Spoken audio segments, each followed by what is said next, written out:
Hello, my name is Bobby. I'm part of the Teen Advisory Board, and today I will show you guys how to put on the controllers and headset properly. So first, you can either have this plastic piece up here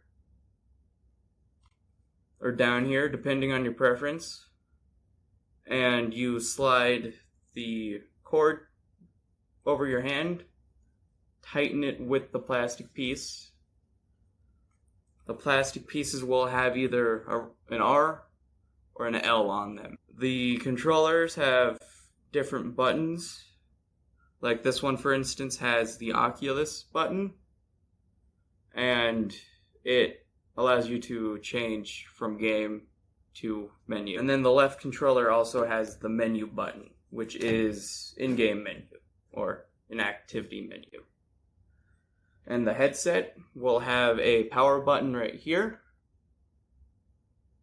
Your volume buttons will be on the bottom, like so, right here. And you put the headset on, you can adjust it how you want.